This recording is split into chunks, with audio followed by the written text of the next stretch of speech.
we tried the cherry version of like 4 different brands and then like gave them letter grades. And Kyle and I never agree about anything, but we both hated the White Claw, at least in that flavor. I don't like the black. Is it black cherry or something like that? Like it reminds me of like Robitussin or something like that. I'm just like which I didn't realize until I'm really thinking about it. Like maybe when I'm just there with my friends, I just forget. Say that again. What did you say? It's like Robitussin.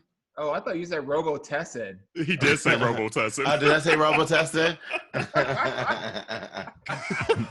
Robotessin. Well, see, the truth is we were too poor to have the on brand, so we only had Tussin. You had Motussin. We had Tussin. That's what we had, the on brand. That's all. No, they had human Tussin, not Robotussin. They had human Tussin. Like the wall Tussin. That's what it was. Hey, Kyle. Hey, Mike. We're on Minority Report today. Hi, this is Kyle, or Auntie House Red. And I'm Mike. I am Auntie Johnny Walker. And let's take a look at what's brewing today. Introducing Auntie's House Red and Johnny Walker. Let's get Dem Blue Votes. And ish or gayish. So get your cups ready for Minority Report.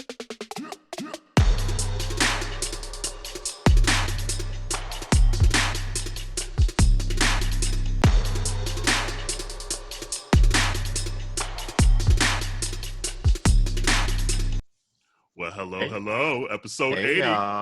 Hey. And you know what, community? It's another week and another couple guests. We're on a roll here with having guests. Yes. You know, like we promised you this year, we would have a lot more guests, and we're doing our deed. So, gentlemen and ladies, I guess, with the auntie names, what are your auntie names? From the Gayish Podcast, by the way. Yeah, this is Kyle. I'm Auntie House Red. I'm Mike, and I am Auntie Johnny Walker. Ow. Hey. Johnny Walker. I feel like those are like stuff. I feel like both of those names give me like Vogue vibes. Like from House Red to House of Johnny Walker. They do is just come out and fall down on the floor. Look, House Red may not stand out in a crowd, but it's dependable and it'll get you there. There you go. All right now. There you go. That's what you need. And that Johnny Walker will blow your back out. Oh, that's exactly what it will do. Woo. Like, I know. Ow. That's a humble brag. Brett What's gives your me auntie heartburn. name? Auntie Johnny Walker. That's a humble brag. Right, exactly. To be fair, it's pretty easy to get me on my back anyway. So. Oh, ow. Oh. And when I was talking to feathers, you the thick other as day, the board. All right, community. It's going to be one of those shows, community. It's going to be one of those episodes. It's going to be everything. But speaking on laying on your back, the other day when I was talking to you guys, you had just gotten back from camping. Are you like refreshed now or no? I can almost feel my feet again. I'm in my 40s now, and sleeping on the ground for 3 days in a row or 4 days in a row is not good for my bones. So I'm a little sore still, but I feel at least rested having gotten to sleep in my own bed for a little while. Where'd you go? All I know is I heard 3 sexual innuendos in that whole diatribe. That's actually low by our standards. I expected a few more. I can't feel my feet. It's hurting my bones. And land on my back. I think that's just the song Bubbly. I think. Cheers. Where did you go camping? There's a little town up north called Leavenworth, Washington, and it is like white people heaven, I think. It's this little German town that sells Christmas ornaments and apple cider all the time. And anyway, that's cute. A couple miles south of there, out in the forest. It was pretty great. Is that something you do I often? stayed home. I was at home. Oh, you left him home. Bed. Wait, Kyle, you said you were at home sleeping in your bed? Oh, that's right. Yeah, I was. I don't blame you. It was too hot this past weekend, so you guys have been getting a heat wave. It was 90. It gets like 98, like on Sunday. It was hot. I went to bed at 10:30 and it was like 91 degrees in my apartment. And that's like unheard of for Seattle, right? From what I understand. It sucked. But I heard that you guys got a new addition to your household. Who, me? Yeah.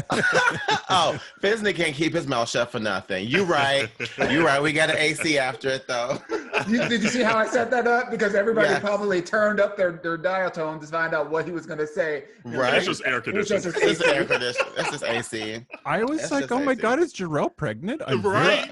Did you see? I looked around. I was like, did I miss a memo? Like, I mean, I normally eat for two. I ain't carrying for two, but you know, like, too funny. But he woke up the next day and he was like, I can't do this shit no more. I don't blame him. And we dropped like $100 on the AC. You know what? That is probably the best investment, because on those rare days when you need to turn it on, you will be whatever money that you spent on it, you'll be like, God damn it, I'm glad I have it. You know what? This girl, not me, Fizz, is currently right now sitting in the living room under a blanket with a winter hat on his head. I'm snitching. I know he hear me. I'm in front snitching. of the AC? Yes, bitch. What do you have it set at? It's at 65. I was like, why don't you just raise the temperature up? No, he's trying to get all his money's worth. He's trying to get that money's worth. Because you only have about a couple of days before that weather changes. Just like that. Funny. Right. Just like that. Well, before we get to know the gentleman a little more, please subscribe, download, share, and all that good stuff. Hit the like button, hit the bell button, all that YouTube stuff. You know, I don't know what it all is, whatever the kids are doing today. But so Gayish Podcast. How did the Gayish Podcast come to be?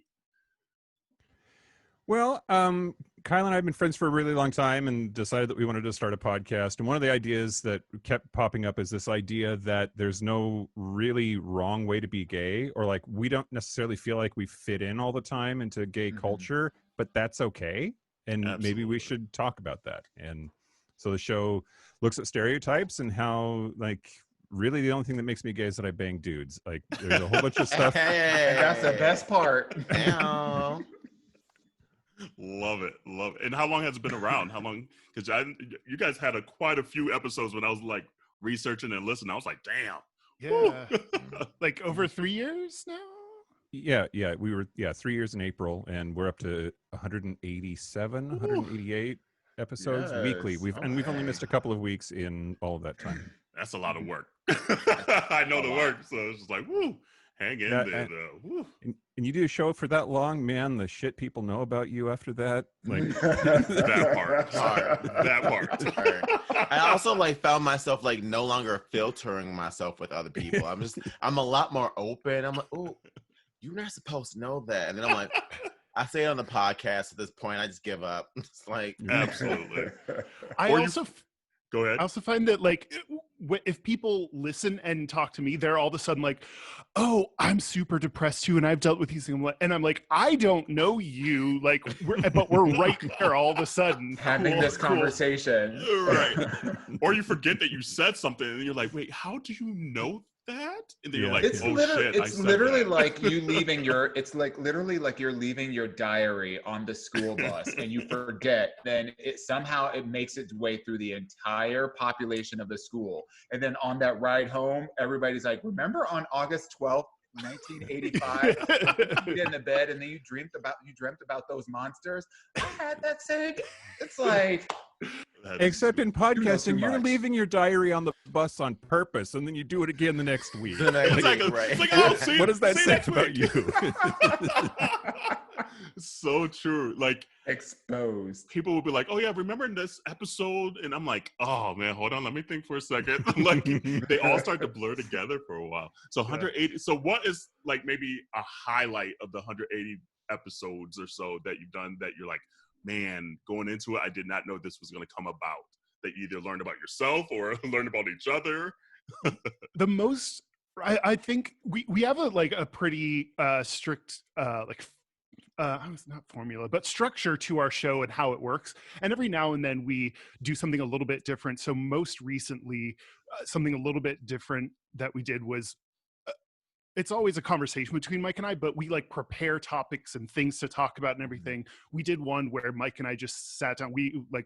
I was having a really rough mental health week. So we sat down and recorded and put the recording like equipment aside. And we just talked to each other like, this is really hard. What's going on? And it was like far more honest, authentic, what our real personal friendship dialogue sounds like. And we posted that. So that was scary, but also I think helpful. At least people wrote in and said that they related. So Wow.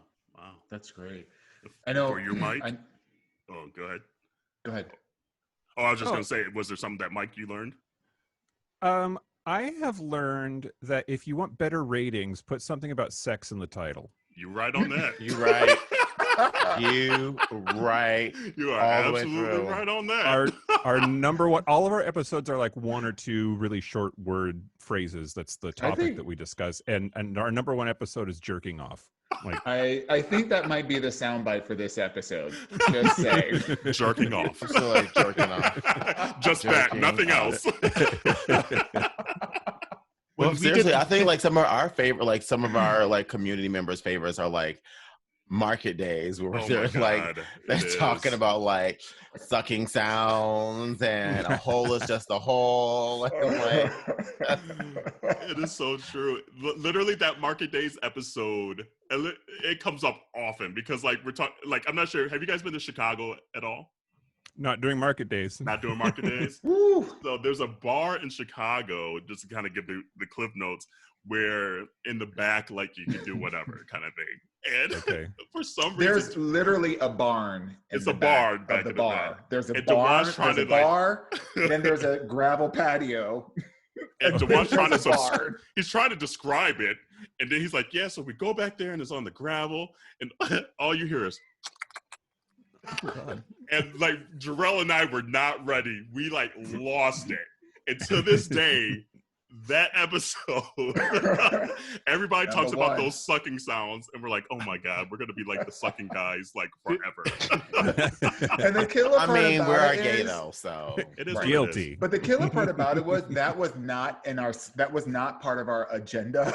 That was not on the menu for the evening. Sure wasn't. That was a discussion at all. So how did you guys two meet? Like, you've been friends forever. How did you guys meet? Or is that a good story or bad story? No, it's fine. We both worked at Microsoft, and I didn't come out of the closet until I was 30, and was really trying to figure out like, how do I be gay? Because this is all new. And so I joined the Microsoft Gay and Lesbian Employee Resource Group, and Kyle was involved in the leadership there, and that's how we met. Nice. And that was in 2008. Look at you, Someone ushering in the new gays. And he set the year. Yes.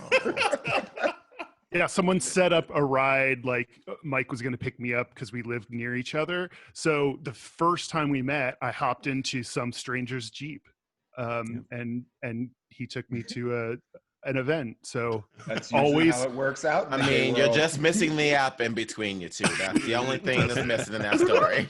Well, 2008, it wasn't out yet, so. Right, true. Yeah, so I just hopped in random cars. Which, yes, there was. Yes, there was. And maybe you guys get this. I bet you do. Like, Kyle and I have never hooked up. We've never made out, and people refuse to believe it. Like they think because we're friends and we're gay, we must have fucked around at some point. Right. And just no, we haven't. It's not our relationship. That's a fair assumption with a lot of gay guys. I mean, it's a stereotype, but it's a fair assumption with a lot of gay guys. Really? That they sleep around? Yeah. That they slept with their friends. Oh no, I have never. I think we talked about. I don't even see the people. Yeah, I don't even see people. I don't see. First people of all, like that. Okay, context. Jarrell, I'm looking at him at the bottom. He's only been with 22 people. 26. My number is 26. Oh, excuse me, I forgot the other 4. Wait, since last week, your number went up by 4? No, forever, forever. So don't pay attention to the words that are coming out of his mouth, because well, I mean, hey. His gay experience is completely skewed. Well, it might just be because Dewan and I have been around the block or two. It happens. Very much so. It is what Cheers, it is. ladies. I go for it. I don't sleep I with was my very friends. sexually active before I was coupled up. So There we go. I know we're all in relationships now. We're all nice little queens now, but we've had I our wouldn't day. say nice, but That she a part. queen. That part. So what's the I guess for you guys, what's the episode. hardest part of doing the podcast weekly? Because we do a weekly podcast as well, and we just know the grind of it. So what's been the hardest part, and then what's been the joyous part for you? I think to me the hardest part is realizing there's like I want to write back to every single person. I want to engage fully in like the community that's been created because it's incredible, and there are like a million other things that come along with doing a podcast that involve promotion and reaching out to guests, and there's just a lot that comes with it, which I get is totally fine. I just didn't expect that going into it. I didn't think it through that level of detail or something. But the best part is honestly it's been a conduit to, like we were talking about, like being more open in my everyday life. I've learned so much about the community. I've learned so much about different groups of people. I've become way more open, understanding, and empathetic towards lots of different groups of people, especially when someone writes in like with why did you say this thing about these, like this sexual activity? That's, I just learned a lot. Yeah, we get that too. Never heard that part. Exactly. Mike? I mean, I think the hardest part is that sometimes you fake it. Like we really want to have authentic, real conversations, and they are. And sometimes you're not feeling it. Like you're having a bad day, you have a headache, work was shitty, whatever it is, and then you've got to turn on the microphone and put on a show, right? Like you've got to entertain people. And so I think sometimes I feel like a little guilty, like maybe it's disingenuous, but it's also not. Like I'm feeling all of the things that I'm saying, but I definitely have to turn it on. Right, Mhm. right. That can be rough sometimes, and running a business is hard too, right? Like it's not just the hour and a half long podcast that goes into that. Girl. It's so much on either side, just like Kyle was saying. So true. But I think the best part though, the joyous part is the community that's built up. If you would have told me when we got started that we would have thousands of people on Facebook and interacting with each other and helping each other out with their mental health issues and joking, and like they don't even need us, they kind of like take care of themselves, but it's this huge awesome community that's sort of built around just this weird little podcast that Kyle and I do. Love it. I agree. Awesome. I agree. It's a lot of work. That would probably be my answer too. Like it's a lot of work that people just don't realize, that I didn't realize was going to come about. But on the flip side, like you said, you learn so much and you gain so much that the second you're feeling down, someone will like shoot a DM or something like that, and you're like, okay, I can do this. I can do this another episode.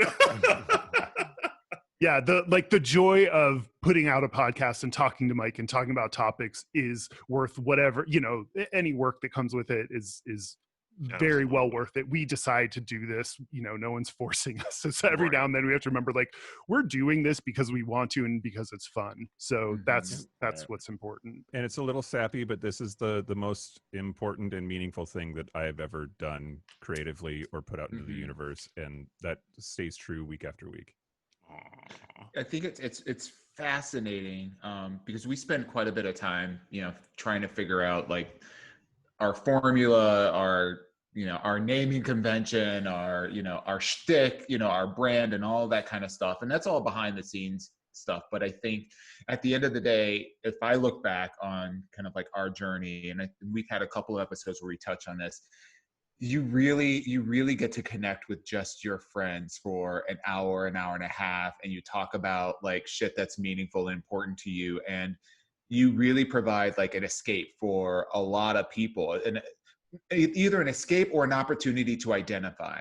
And for us, it was really, an opportunity for, us to showcase a life from a perspective that you just don't hear from on a regular basis. I mean, we're, you know, 3 gay Black men in different age ranges and different parts of our career, but we're all in interracial relationships, and we all have ties to one particular city. So it's like, we all have these things, but then more importantly, like, none of us really fall into that stereotype of what a Black man, a gay Black man, is supposed to look like or sound like, or whatever that's supposed to be. And it's just interesting being able to have a space where you can explore that dynamic, just like you guys can explore like that dynamic of what gay is supposed to be versus what it is for a lot of people and what it's not. And, you know, the intersections of all that. It's fascinating being able to have those conversations, and then also the added benefit, because that becomes therapeutic. And then the added benefit of all the listeners that are chiming in and getting their own personal benefit out of like, wow, they get me, or I get that, or I can relate to that, or that really hits home for me.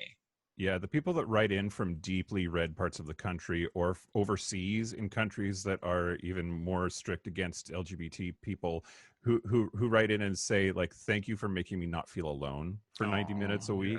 I don't have any gay friends, but I feel like I have 2, at least for an hour a week. It's really awesome. Yeah. That's great. Yeah, like for me, like having the podcast has been it's been a good way for me to check in on myself too, you know, like when because we talk about everything that's especially going on within our own lives too. It's allowed me to be able to get things off my chest, so that way I can focus on other things like my mental health, you know, and my career and my family, etc., you know. But I will say, I didn't expect to love it as much as I did, as I do now. Like, at first I thought it was going to be like this cute little fun project. Like, I'm being artsy and kind of cool and creative. And now I'm like, no, this is more than just that. Like, this is like a part of who I am. Like, I found a part of myself within this podcast. That's incredible. I love that. Okay, enough sappiness. But we're going to talk about dicks now, right? Right, yeah. Dicks. You need to do that. But later in the episode, what we will do is play a game, though. Like, we love having game time on here, and what we did, just a little teaser early in the episode, is I went through and looked at all their titles, and actually Jacking Off is one of the ones that will be in this hat here. And we're going to play a game called Ish or Gay-ish. So Ish being, I'm not into it, and Gay-ish, hell yeah, I'm into it. So that'll be a little later into the episode, and a little, you know, play and see if you remember some of the episodes that these titles came from, actually. So. Oh, yeah. And before we get too deep into it, let our people know where they can find you. Absolutely. Our website is gayishpodcast.com, and we are at Gayish Podcast on all of the social medias, and we're available on every major platform where you can get podcasts. Gayish. Gayish, bitch. But so this week, community, obviously we record on Wednesday nights. The Democratic Convention has been going on the last few days, and again tonight Barack will be speaking. Have you guys watched any of that at all? I've been glued to my TV set. Yeah. Just Michelle Obama. 2 hours. Yeah, it's like Michelle, I mean, like, good God. Like, she just needed to close it. Nothing needed to become after her. That could have been it. That literally could have been it. But can I just say that, you know, before we go into like the Dem convention and like dissecting that, how amazing it is that we have Kamala Harris selected as the vice president. And for me personally, that has so invigorated and helped me to feel even more optimistic going into like the true campaign season.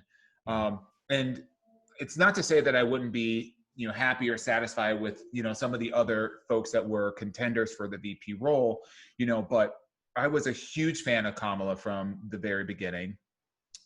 Even when she was running as a presidential candidate. And, you know, it's so gratifying to know that, one, we've already made history by having, you know, a biracial woman. And I want to make sure that I'm using my adjectives correctly, but a biracial woman that is of, African descent and Indian descent, Eastern Indian descent, who grew up in the community as, a double, if not triple minority, understands the plight, has worked in the legal system, has been in the political system for such a long time. And, she's a prosecutor. Some ups and downs. and she's a prosecutor. So that comes with a little bit of a past that, that people need to, she's reconciling, and but also gives her a lot of gravitas. And when that announcement came out, I did a happy dance. I screamed. I didn't shed a tear, but I got really, really close, just because, as a Black person, there is a feeling of validation, specifically as it relates to the Democratic Party, and how slighted I don't want to speak for anybody else, but how slighted I have felt as a Democrat who generally votes Democrat, but I'm much more liberal leaning, in terms of what they've been able to do for our community through my eyes. Okay. I don't want to speak for anybody else. So to get to this place where we've had all these social events happening, from George Floyd to Breonna Taylor and so many other incidents that are on film. There's other incidents that weren't filmed. To have this moment where we say, this is for our vote. We need some commitment from you, Democratic Party, and from you specifically, Joe Biden. You old white man. You need to step your pussy up. Ooh. Wop, wop, wop, wop, wop. Right. And when that when that selection came out, I was just like, I felt so validated. Did you do I a felt little so twerk? Invigorated. Like, I can't twerk. Okay. I don't have that skill. But I did something. No, I agree. I was And just I think so she gratified speaks for that. tonight as well. Or, yeah, I think she speaks tonight. She speaks tonight. Wednesday. While when we're this recording. records. Yeah, Yep. while we're recording. So that'll be interesting to just see what she comes out and says and how she says it. I think she's going to end up being kind of what Joe wants to say. But everyone's telling Joe to just shut up and have several seats. Please. Yes, just say make it that. through November, Joe, please. Yes. So I think Kamala's going to be the one that's going to be able to say a lot of the stuff that either he wants to say or there's everyone else wants to say, honestly. So. I think that's such a huge point, Carell. I never even thought of that, and thank you for saying that. I think that's such a huge point because Joe don't need to say any he doesn't damn need thing. to say anything. Just sit. He just needs to be there. Shut up. He don't need to say a goddamn thing. Let Kamala listen. Kamala knows how to talk.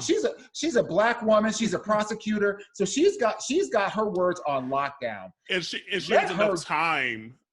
If she does ruffle enough feathers or whatever, if she wants to run for presidency later, et cetera, she has at least enough time for people to either forget time just eases a lot of stuff. Yes. So I guess that's the number one thing that I'm excited about for Kamala Harris is this is her redemption moment. This is her time to redeem herself. Hopefully, from the situations from her past that has raised some eyebrows, including mine as well, which I was not from the jump, but we said all that on the last episode, so I ain't even gonna go all the way back there. But I think there should be room for growth, and everyone should be given a second chance. And I think this is her moment to have a second chance. And have you guys been watching it? Something that we covered on our show last night when we recorded it, Kamala Harris, on top of the historic, being the first woman of color to run on a major ticket as a vice presidential candidate, chose a chief of staff who is a Black lesbian, and that's the first time that's ever happened for a vice president or a candidate for vice president. And to me, like, my sort of misgivings about Kamala Harris's past as part of the justice system in the state of California, that's showing growth to me. I think to make that kind of a decision and be public about it. I think I don't know. I think that shows an effort on her part, and one that I appreciated as a queer person. This, at the same time, I think it's hard to have some of these really specific, nuanced conversations without feeling like I will absolutely be voting for any Democratic candidate. It is like pragmatic, just do it. I don't care. At the same time, I agree that I think she's started to make some changes or change the treatment she's had in the past over trans people and sex workers. But I personally think like that's for trans and people and sex workers to kind of, I don't know, forgive is the wrong word, but she fucked up, and I have not seen a strong I was wrong. Yeah, she has said she was wrong, and she wants. I just need to see the commitment from her, and need to see the consistency, the consistent new message supporting trans people and supporting sex workers. And if those groups of people tell me that she's not done enough, I will absolutely support them and again, like, still vote for her, but like need to keep pushing. I love that you said that, because I for the longest time I've just been like, vote blue no matter who. Right, I've been on that beat of the drum. Vote blue no matter who, because at the end of the day it's going to be orange, and I'm not trying to have that. So like for me, like when that was announced, like it was kind of like this moment of, am I going to continue being in this perpetual state of, roboticism, meaning I'm just going to vote blue no matter who, to that announcement happening. And for me personally, that was a turning moment for me to have a moment of optimism. Like prior to that, it was like, it was just about like, I'm doing my civic duty and I'm, I just want to get him out. But now I'm like actually optimistic, and to see things like, Mike, what you were saying in terms of like who she selected to be, part of her team and be very public about it. And, and Kyle, what you're saying, like it starts to chip away at how much do we hold these politicians accountable for shit that happened 30 years ago. A lot. Absolutely a lot. Maybe not 30 years ago, but I think we need to make sure we continue to hold them accountable. Well, like, but what I'm saying is like how much do we hold them accountable, to those decisions that happened 30 years ago, and ignore, their growth and progression as a person that has been in this industry for as long as they have. And, it's almost like if you watch the whole Democratic,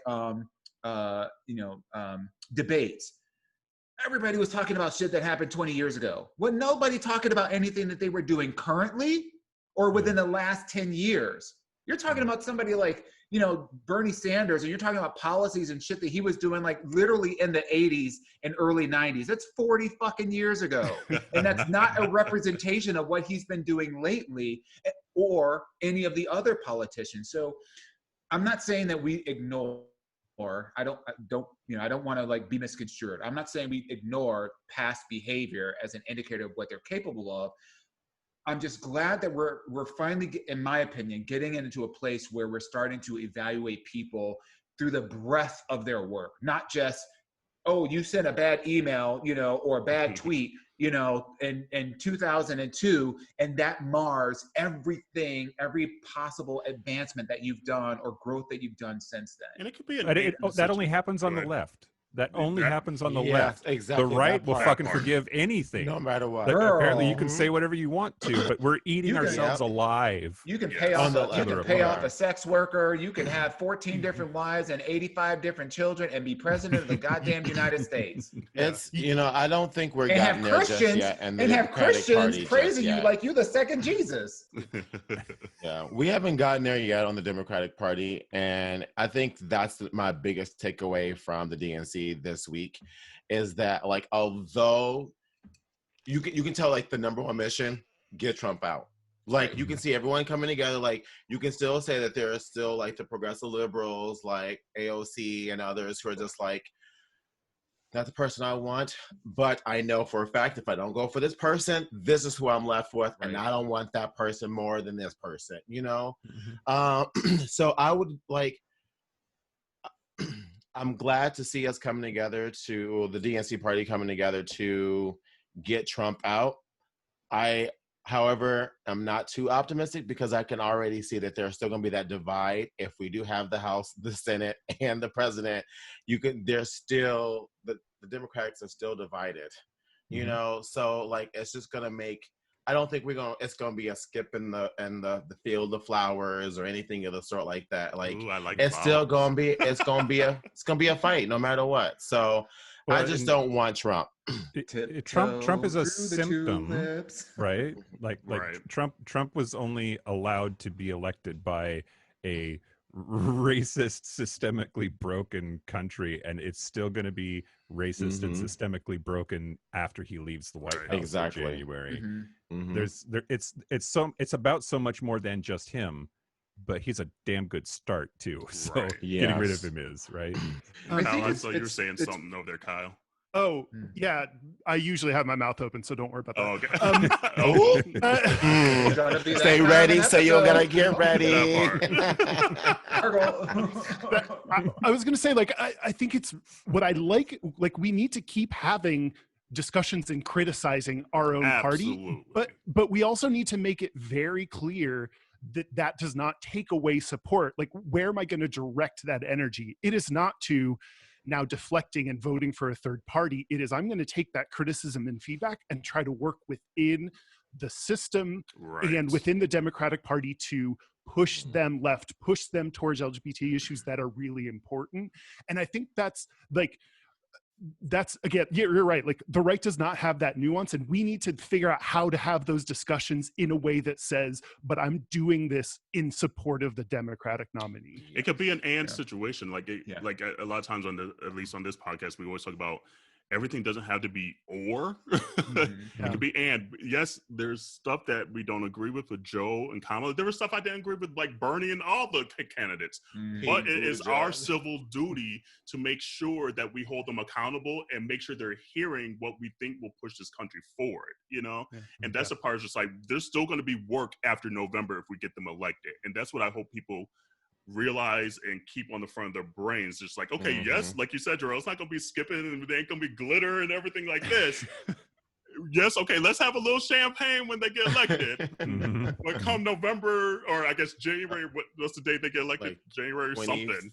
22nd or something like that. The next day, we got some shit to fix. And since we're putting our effort and our support behind you, Kamala and Joe, you're going to hear what I'm going to have to say, because there's shit that, like you said, yes, it happened 20 years ago, but I want to make sure that you've learned and grown, and that it's a habitual growth, and that you're not sidestepping the questions and sidestepping the things that need to really be fixed, because there's a lot of shit, again, over time that we kind of hear from politicians. Oh, we're going to fix this, we're going to fix that. They get in, and I get it's harder said than done, and there's a lot of stuff that we need to do locally and making sure that we're voting locally as well, because a lot of it starts there. Yeah. But with a lot of just the movement of 2020, we cannot take our foot off the gas once they're elected. Yeah. And I hope Auntie Michelle just keep calling Uncle Joe and being like, now look here. Now look here. We done had this conversation. I done told your ass already. Don't act a fool. Sometimes I feel like I'm living in this alternate world than everyone else. I'm like, am I the only one that remembers when Joe Biden was picked as the VP and everyone was like, oh, like the dopey white dude that rode the train? Like, we liked him because of his bromance with Obama, especially near the end of the presidency. Like, that's again, like, full support, absolutely gonna vote. But sometimes I'm like, that dopey guy. Marketing is incredible.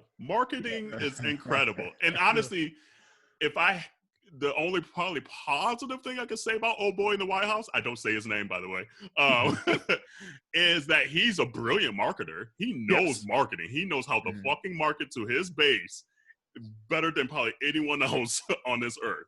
So it's just like, we need to take some of those playbooks, the marketing schemes, and apply it accordingly, but then also do the work, actually. So he does such a good job. Go ahead, Kyle. Oh, he does such a great job of taking things and making them into a soundbite that are easy to understand in the masses. And that's, again, like a challenge of critical conversations is like, we're not walking away with, okay, here's the 5 words that is what we're going to do next. Right. Mm-hmm. I agree. Can we just have a quick conversation about like the dissenters? Because even within, take race out of the equation, take, a lot of politics out of the equation. When I'm looking at conversations that are happening right now and what people are talking about, we still have within our own communities these folks that are gaslighting, that are, so focused on the wrong things, or I don't want to cast judgment on what they're focusing on, but they're focusing on things that are, well, they're just wrong. They're just not, they're not important. I mean, I don't have any other way to say it. Like, they're focusing on like, instead of talking about like, how do we continue to support, this initiative to get, to get the most amount of votes we can for the Democratic candidate, they're talking about things like, shit. It's literally shit. They're talking about anything to get you focused on other things. Like we were just having this conversation, Jarrell, like last week about like people that are gaslighting, and that they're arguing down points that aren't really germane to like anything important, but it's just to get people to spend their energy on other things other than that what's important, like talking about mail voter fraud, talking about policy and issues that are prevalent for our community and how we need to push forward, keeping the gaslight on Black Lives Matter and the fact that we have a significant problem with the police system and the justice system altogether, that we really need to combat. And they're talking about things like, oh well, I just still wanted to vote for Bernie, like that's a topic of conversation. Like, bitch, that conversation is done. Bernie's done. He's toast. He's gonna be dead. So, stop. I'm sorry. Like, let's be realistic. We're all gonna die one day. We all will die someday. So that is a conversation. That too is a conversation that's dead. So let's start focusing our energy on the things that are the most important, as opposed to like these things that don't really matter. The Bernie bros, the people who are going to stay home and pout and not vote at all. I think that's a position of privilege, right? Because if the Republicans maintain the White House, we're looking at gay marriage maybe going away because of the balance on the Supreme Court. Yep. We're definitely looking at continued injustices as far as people of color and the criminal justice system are concerned. None of that's going to get fixed. Trans people are going to continue to be murdered. Like you are letting all of those horrible things happen to all of those people because it doesn't affect you. That part. Can you say that one more time, please? From the mouth of babes. It's so true. Oh, I'm pretty. Thank you. It's so true. Like that, but that's the definition of gaslighting. That's what they're there to do, Mm-hmm. And I think once you kind of know that, it's easier to kind of navigate it. Come on, I'm like everyone else, I'm going to get engaged. You're going to hear what I need to say on Facebook and things like that. But I do know in the back of my mind as well that that's what they're doing. And I don't let that deter my ultimate goal. Yes, you're going to hear that, oh, nope, Black Lives Matter is not that. Sorry. Nope. Yes, everybody's crucial in this world. But right now, we need to focus on this kind of thing. And I think once you notice that and know that, it's way easier to navigate. Doesn't mean you won't get caught up sometimes. Like, it's an emotional topic. It literally affects your everyday. But once you look at the long-term game, it's a lot easier to be like, okay, you tried me today, bitch, but not, I'm going to say this, sidestep you, and keep moving and pushing forward. So I think people are doing something right because I am not on social media and I don't interact with a lot of people that be gaslighting. So everyone that I talk, either you get it or you're Republican. Like there ain't no in between. So like I just. Jarrell be the main one. Be like, Jarrell be the first one. He wakes up in the morning ready to fight. Ready. This is Auntie Hennessy. He like, This is Auntie Hennessy, not Johnny Walker, not Right. not table wine. This is Auntie Hennessy. She wakes up ready to fight with anybody that is stepping up into the ring. And so I guess last question. Were you to this saying, effect- Jarrell? Oh no, I was just saying I must have been protecting my vibes in 2020. Like the one fucking resolution I've been able to uphold this year, protecting my vibes. So I've been like delete, put my phone down. I stay off social media. I'm not on Twitter like y'all be. I don't. Everybody's gonna hear me because like No.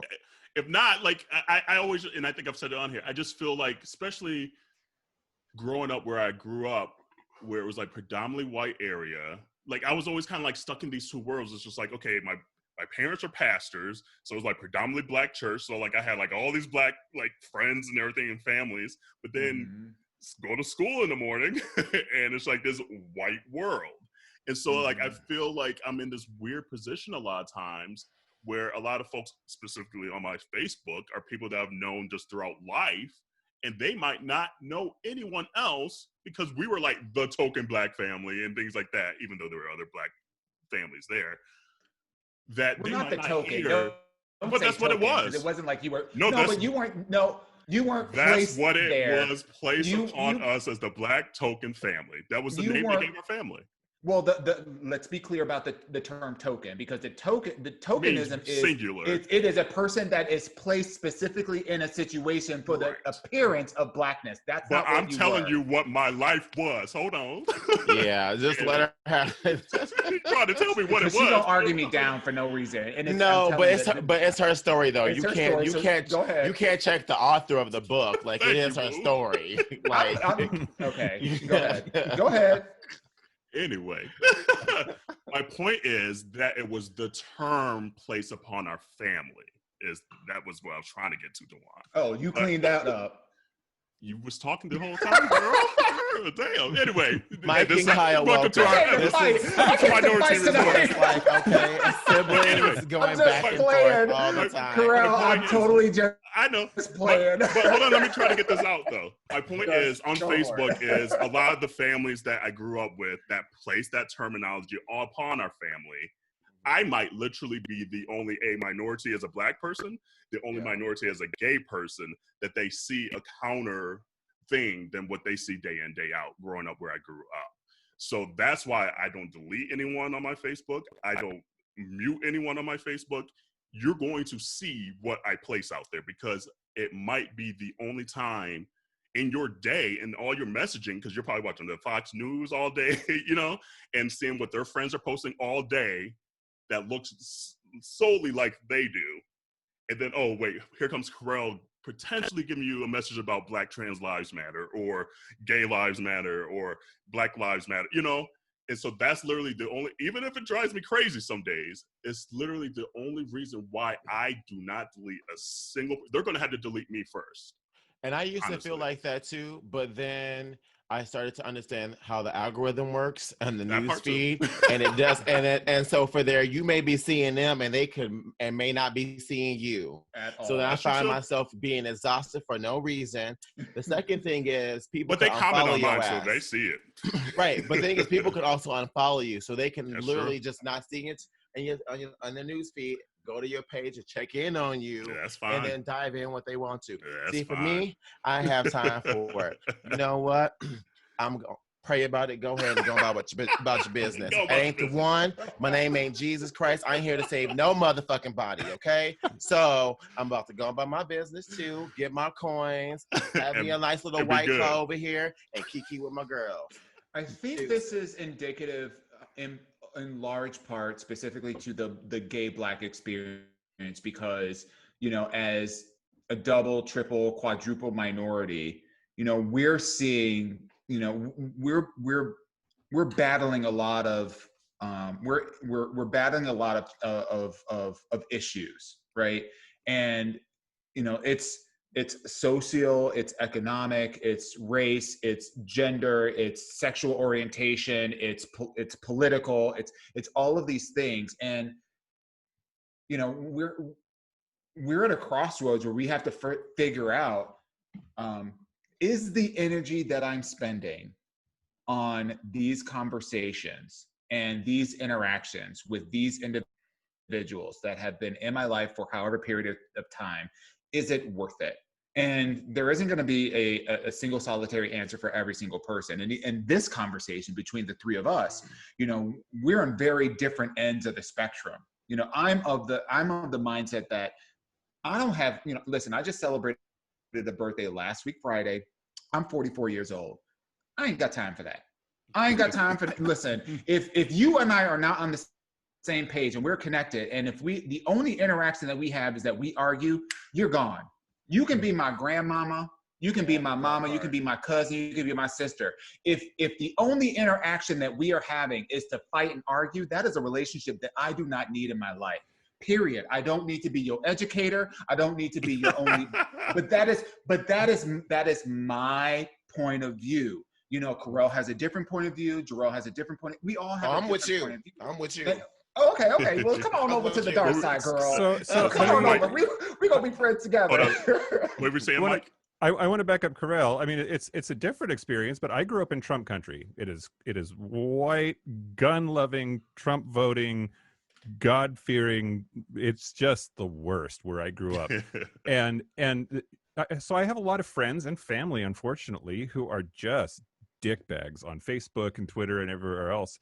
And so, Carell, I get the motivation to like be the mosquito, so that they like at least a little bit have to have their bubble burst. And it's not even for them. It's like I'm going to post it regardless. So if they happen to see it, kudos, you know. But I also want to add, I think that there's a lie being told to us that everywhere is totally blue or totally red. My brother is a huge ally for the LGBT community, and he lives there. My 87 and 88-year-old grandparents are super liberal. They secretly watch Anderson Cooper when the rest of the family isn't around. And they get to not feel alone. They get to follow you and read your stuff and not feel like the crazy ones because they live in that sea of ignorance that's around them. I think Mike and I are actually a little bit different on our approaches in social media. I like that, like, let's really give the white perspective on the Black experience. That's what's missing here. So,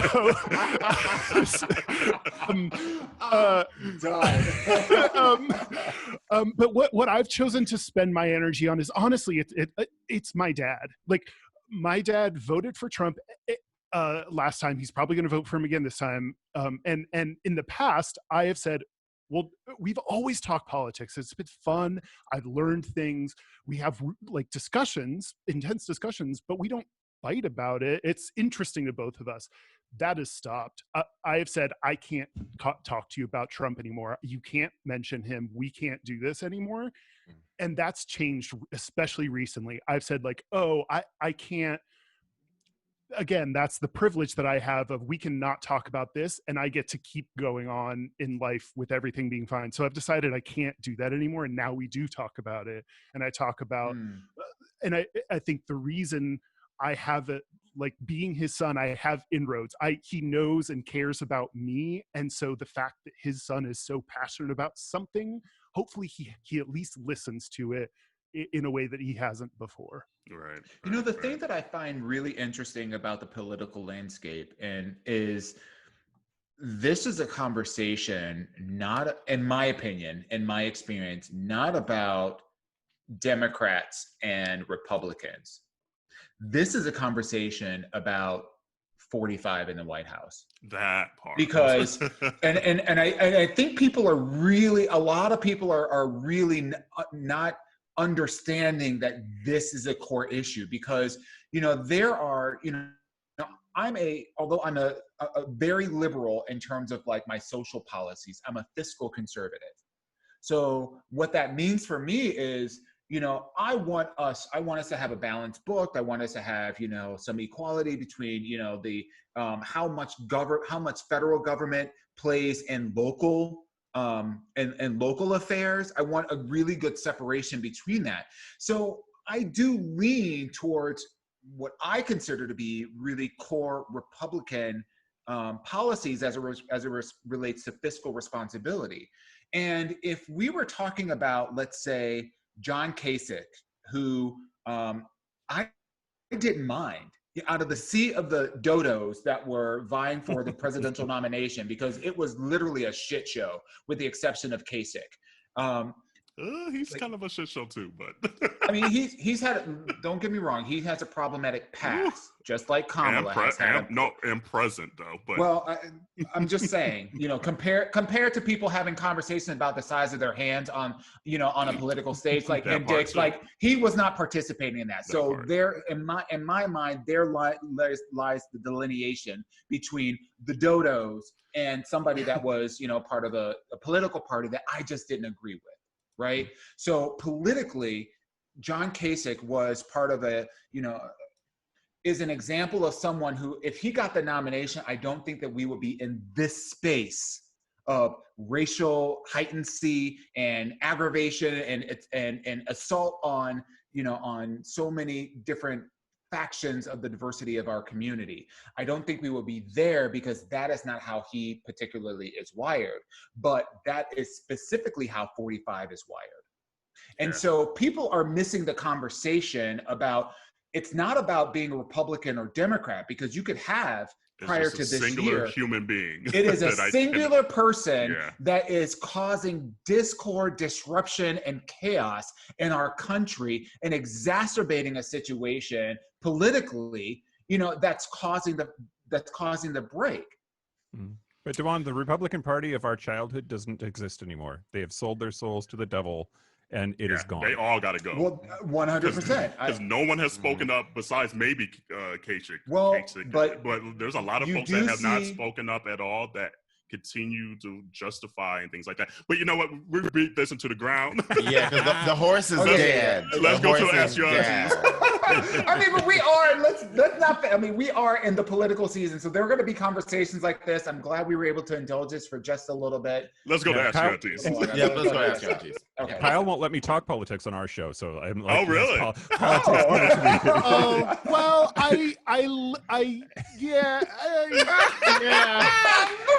She told on you, girl. She told on you. She told on you. That was the equivalent of. She threw you all underneath the bus. Said, sometimes I was thinking about this yesterday. It's just funny because a month ago you couldn't say nothing. There was no politics. I was like, "Oh, we talk about this." Not time yet. We literally have like 25 Ask Your Aunties that are politically based that we has been sitting in our queue since February. But hold on, we'll give you a rebuttal though. What were you going to say, Kyle? What's your rebuttal? It definitely, like, especially at the very beginning, I edit most of the shows, and at the beginning it was cut any politics. I was like, I just don't want politics to come into this. I want to be able to talk about gay stereotypes, and people who are more conservative are not the stereotype, so they might be actually the people that we want to speak to. And maybe in any other world or in the past that makes sense, but at this point it evolved to a point where I was like, we can't not talk about this anymore. Right. This is so the intersection. It could be all encompassing too. So it's like with the mental health part of it, it's just like making sure you don't always do it, but it definitely has to come up. But okay, here we go. What time is it? Ask your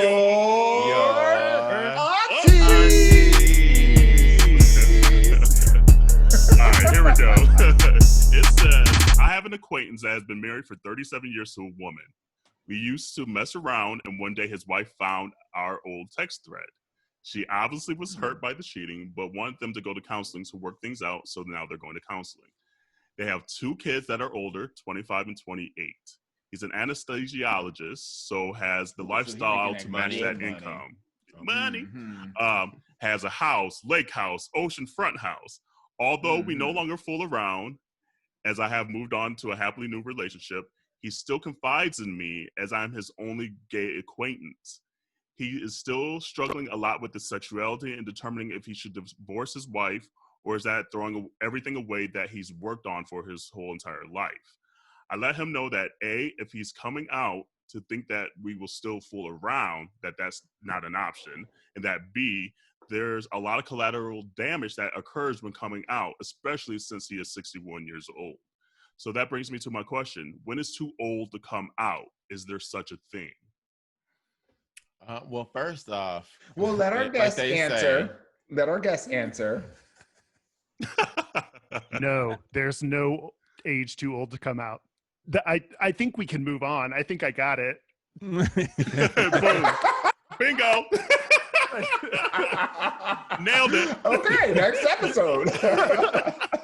No, I think the idea that it's throwing everything away, like it's just the wrong look at things. Like things will never be the same. There are going to be negative fallouts from this. Absolutely need to think about those. But to progress as a person, to accept yourself, to find love in yourself at any age is not throwing things away. It is making personal progress. Mm-hmm. I was married to a woman for 5 years. That's when I came out at 30. A lot of people found out that I was divorcing her at the same time they found out that I was gay. And something that's not fun to say, but is true, what you think you're throwing away was built on a lie. Like if you are actually gay, if your sexuality is such that being with her is not how you are wired, that's a lie. And you owe it to yourself and your happiness and the universe, maybe, I don't know, but like you need to accept that and be your authentic self and live your truth, man. And the things that you did, I think we also have this idea that once you come out, everything before, right, definitely, like the relationship was built on a lie, but you really did those things. You had those experiences. Some people have kids. Some people like that still they're all exists. valid. Yeah, exactly. Yeah, you still had experiences that were happy and sad and exciting and scary. Like those are all still real, even if you were in the closet during the time. Yeah, Joel, I agree. I mean, they both literally just said what I was going to say. I mean, like choosing to be happy, like, is not a punishment. You should not be punishing yourself or feel like your happiness is not important as anything else in your life, you know? And then kind of like what Mike was saying too, like it was kind of built in the light. I was just going to ask the question, like, if he's in counseling, but trying to come out, like, why are you in counseling if you're trying to come out? Like, you know you're gay. At this point, you're just prolonging your happiness, like, for the sake of someone else's happiness. Right. Yeah. You know? And I mean, like, I get the confusion too at the beginning. We all have a coming out story, you know, like everyone remembers their first dick.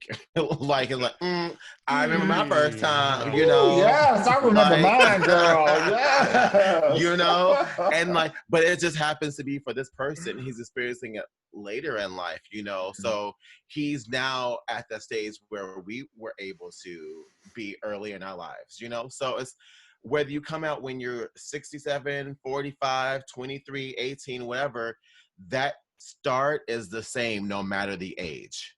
Like that's that beginning of self-discovery and your authenticity, like, begins at that moment. And it never changes no matter the age. So sooner than later. And if you have the confidence, I say go for it. Just make sure you surround yourself with the people that's going to remind you that you are loved no matter what.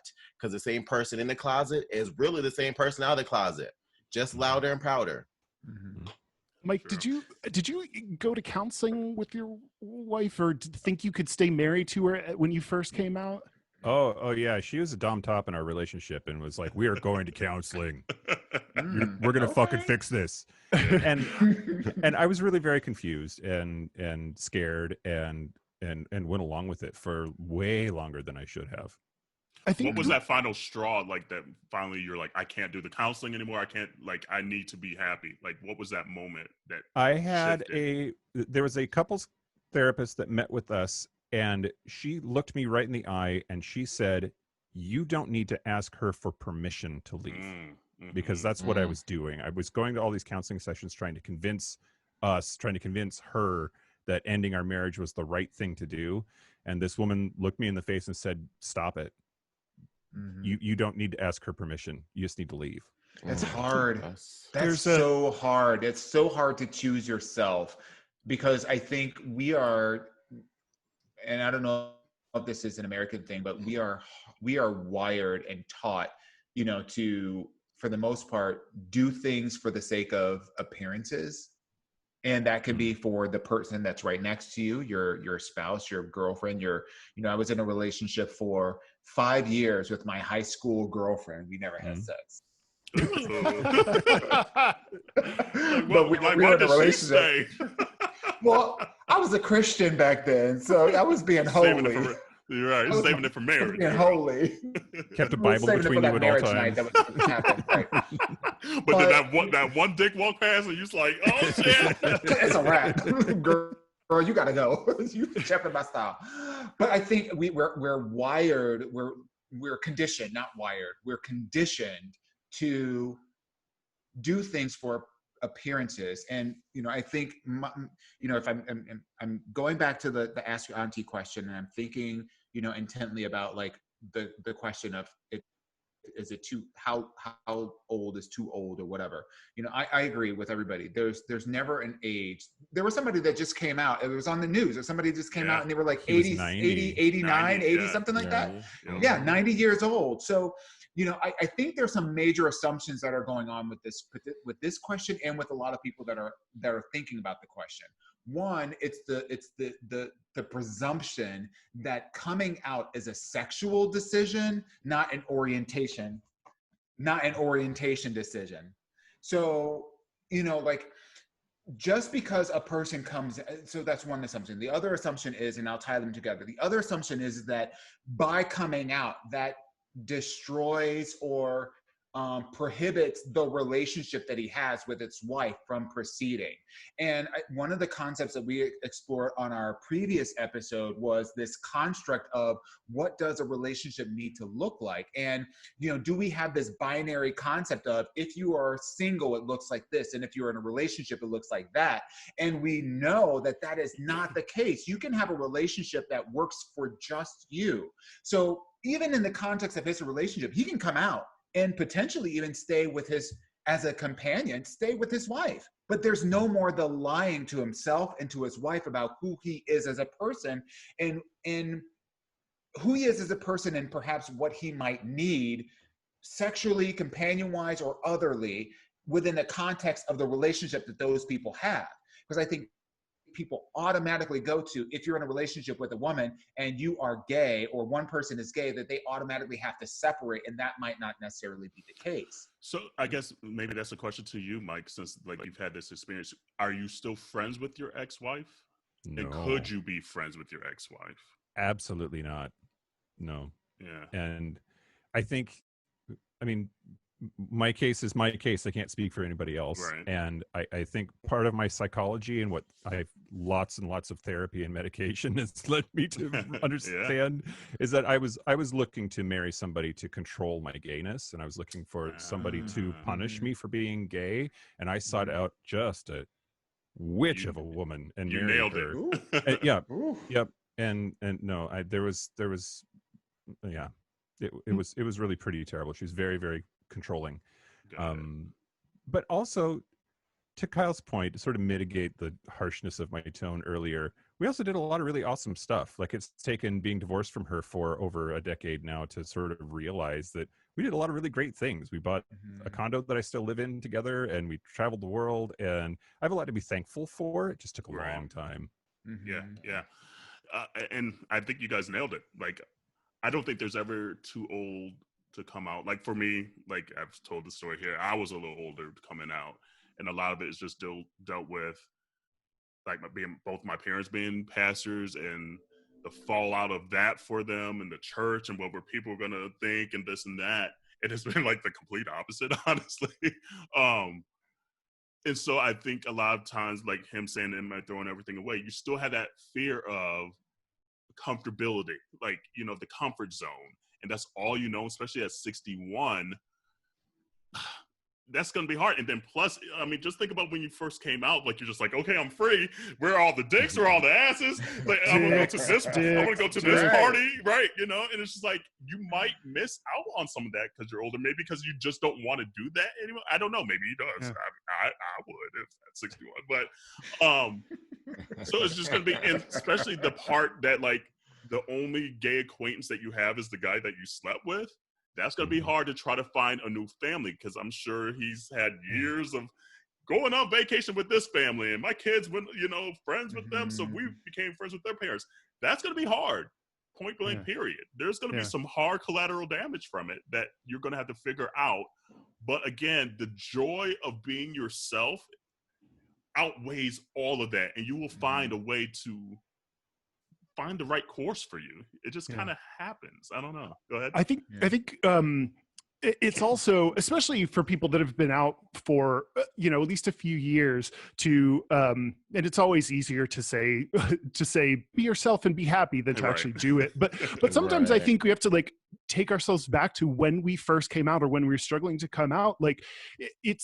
It's not as easy as oh, I'm gay, I want to be happy, I'm going to come fully out, and now that's who I am. And then it happens multiple times too. Yeah.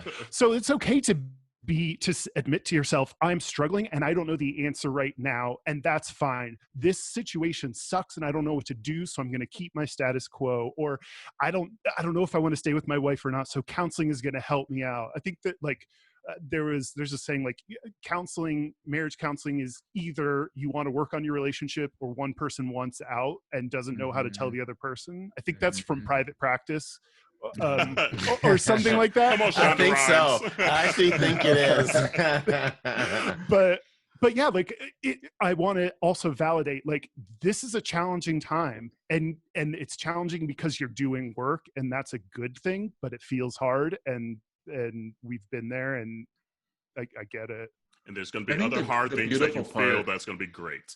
I think the beautiful part of where we are in, life today is that we have in 2020 so many more resources that people can access, whether it's therapeutically, whether it is communally, in terms of finding a community, or if it's just, connections. There are so many opportunities for people to find a community to help them through these really difficult challenges, and that just simply did not exist 30 years ago. In 1990 and 2000, in the year 2000 and 2010, all you had was right the now, AOL chat rooms. But age, sex, today, location. we have so many really fantastic resources, for example, your podcast, and the fact that you guys reach people that are, regardless of whatever they want to do, but they may live in a culture where it may even be illegal for them to come out and recognize who they are, but they have these outlets that they can use to help support them and feel connected and validate them and affirm them in ways that 20 years ago just did not exist. And so, while there isn't an answer, a single solitary answer for everybody, I think going back to the Ask Your Aunties question, there is no it's too old or too young or whatever for a person to come out. I was going to say there's never a right time. But the right time is when there's never a wrong ready, time. There's a right time. Right. It's whenever you're ready. That's the real right time to come out. And you'll know it too. It may take out. Yeah, because I think the underlying question is to happen in life, though, for people to also realize or come to that crossroad where they realize, oh, this is who I am. I forgot how old the person was, but 61. 61. So he's got so much say life to there live, wasn't a time at 25 and all the rest of the stuff. There could have been other times, but this may be the right time for him. I think that the other piece of it is kind of like what you were talking about, Jarrell, is that, if we go back to the person that's asking the question, because I feel like the underlying question is, how do I not be that person's crutch? Because that's what I'm hearing. They're asking this question, but it's coming from the friend of who's already in another relationship. So how does this person not be the reason for the breakup of that relationship? A reason for this guy to break up with his wife or whatever. And how does this person support them? And then go back to the idea that, if you are this person's friend, then I would encourage you to connect them to resources. Doesn't sound like they're friends. Sounds like they're fuck buddies, and he's the only person that was gay. Even if that's the case, even if they are fuck buddies, they get together every other Tuesdays, they get the dildos out, they do all the stuff. at the end of the day, if you're really concerned about your friend and their ability to come out in a way where they feel supported, then I would encourage you, anonymous who asked the question, I would encourage you to identify resources that you can then recommend to them, so that your friend who's in this state can build a community around themselves, so that if they choose to come out, they have support. That it's not just on your shoulders, but it's spread out, so that this person can ease through whatever that transition looks like without you feeling like you have a burden of being that person's only gay conduit. Conduit? That's probably not the right word, but you know what I mean. Great. Yeah.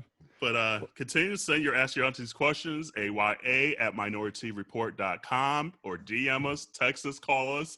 Actually, this one was a phone conversation with me, so I kind of know some of the details of the anonymous. Oh, see, she didn't say that at the beginning. You were withholding. Yeah, girl, it was out there. Well, I'm not going to spill. I spilled exactly what they wanted to spill. I'm not going to spill anymore that they don't want me to. You know what? It's okay if your cup runneth over and you spill more, okay? I'm just saying. You can.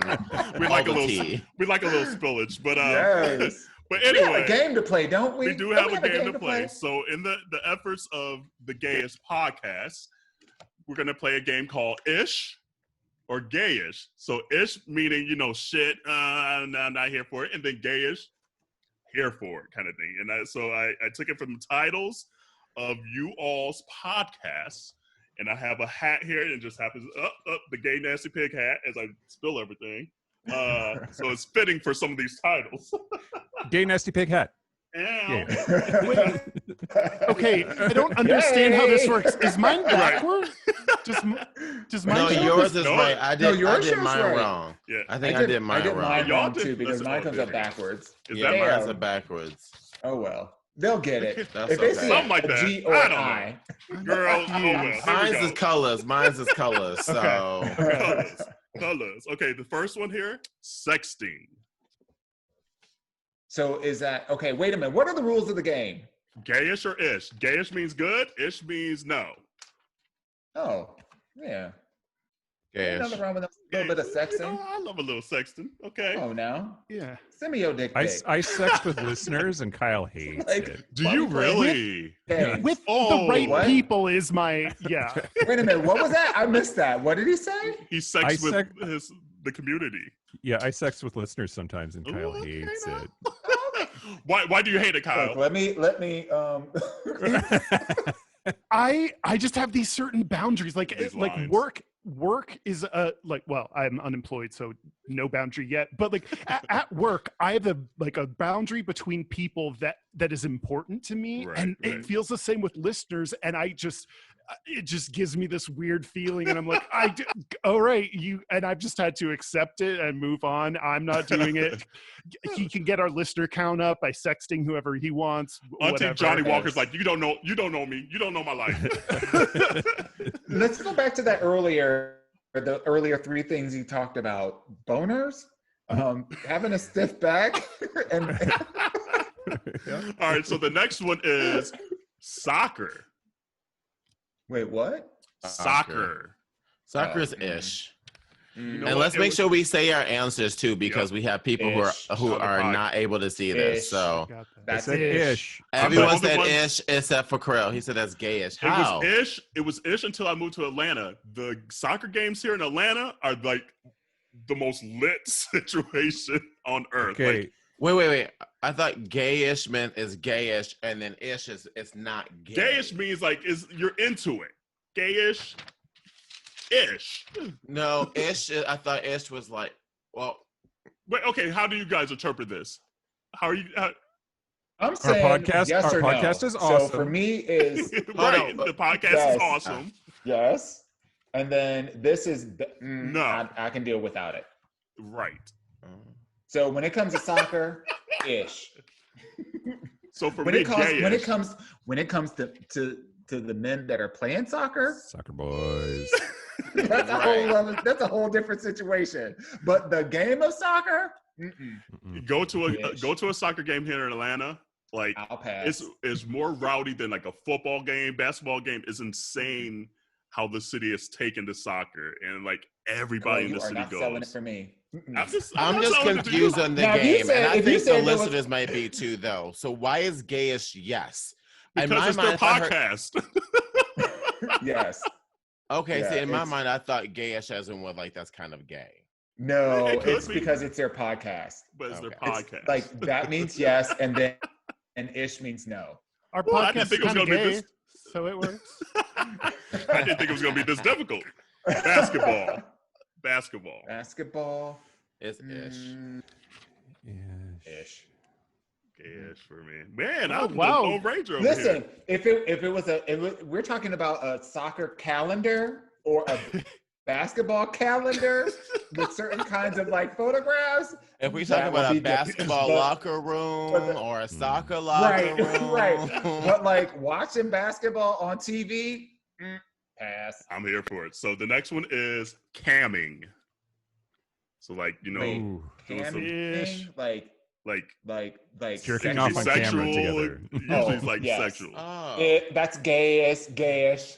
I'm trying to think. I'm gonna say ish to that. I'm too lazy. I love it. I've never done it, but I don't think I'm opposed to it. Wait a minute. Are you asking about doing it or watching it? Either or. Whatever you want it to be. My answer doesn't change. You look confused over there, Johnny Walker. I'm not confused. It's just like I like to watch. I kind of have a voyeuristic streak anyway, and so I really enjoy watching other people camming. I thought I saw you at Howell Beach.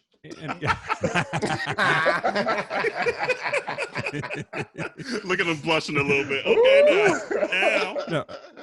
No. But I've never really gotten into like turning my camera on. So. But I kind of want to, but I'm scared to. I've done it in the past. Okay, the next one is underwear. Gayish. I think I have like a underwear like fetish a little bit. Corey's like, you have so many freaking pair of underwear. I'm like, I don't know. I think they're hot. So a lot of guys would rather see you in a cute or hot pair of underwear than take it all the way off. There's mystery there, and like men look good in underwear. That's me. I completely agree. Like my underwear are completely plain, like just Calvin Klein briefs, like black. I don't have any color. Nothing. But on other people, bitch, you better come ready. Like, you know, so my eyeballs be like. What style are your favorite on a guy? I think I'll still like briefs on a guy. I just like how it just supports. I just like the uplift, you know. Just let's go around the table. Dewan? I'm a plain Jane. You know, this is Auntie Chardonnay. So I'm a big fan of white Y-fronts. Okay. Like not the long ones. I want the short, old school, like where it can fall out the end. With the right motivation. The tip falls out. With the right motivation. House Red, what's your favorite on a guy? Well, I was going to say, like, I don't really care that much about what's on him because I have pretty medium level standards. But what I was going to say is like the jock straps for me, like that's the thing about like when you're wearing something and have something on, it actually does more because it's like, here's my butt. We know what this is for. We're going to frame this and go ahead and let you know what's going on. So that's why I like wearing jock straps. There you go. And Johnny. Wait, she said not seeing them, but like why I like wearing them. She's like all the above. Oh. Yeah. I did. She said, I said what I said. Right. We see each other. Johnny Walker, what do you like? Okay, Mike.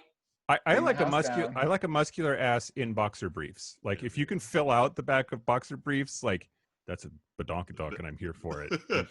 She got that down. Okay. I like Brie. I like them. You know me. I'm kind of like, she like everything. All the above. I do like a good job. You can have a piece of broccoli. They're like, this is my underwear. She's like, yes, girl. As long as it can sit on her face, it doesn't matter. No. Hashtag SOMF. Yes. But no, I like a jog. I like wearing a jog. I like briefs.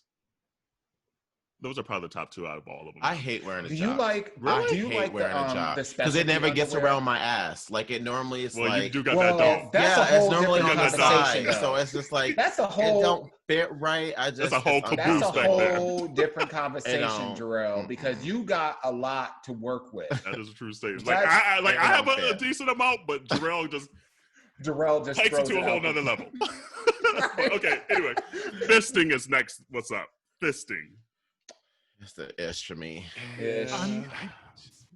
It's not for I- me. okay. We all said ish. Well, I No. started with I She started switched with up. ish, but I changed it because I've always been like, it's not for me personally. I've been watching some fisting porn recently, and I'm You kind of did. into it. Ooh, okay. I But kind of is like it. Is it like regular fisting, or is it like What's- to the Right. What's extreme? non-regular fisting? Advanced Well, fisting. it depends on how far up they're going and Okay. what they're using.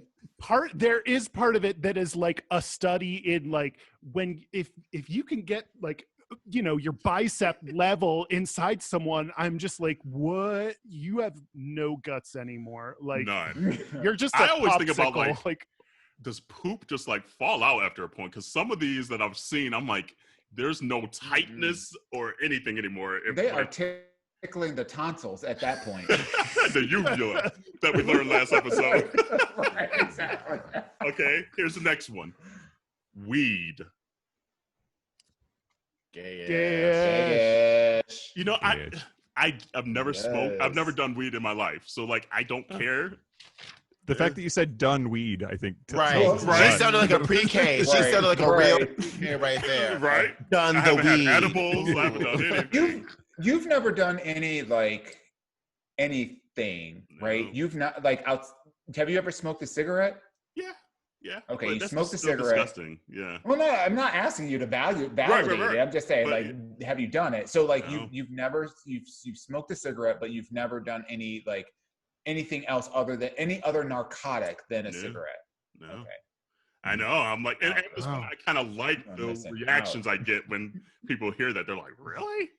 I kind of like that. Now I'm like, yeah, bitch. Okay, here's the next one. Boobs. Oh, You can say it like the beauty advisors. yes. Gayish. I love titties. Me too. I love titties. I love Me titties on men. I too. love titties on women. Look, she got I love itty bitty titties. my I'm not a big God. I'm not a big boob guy.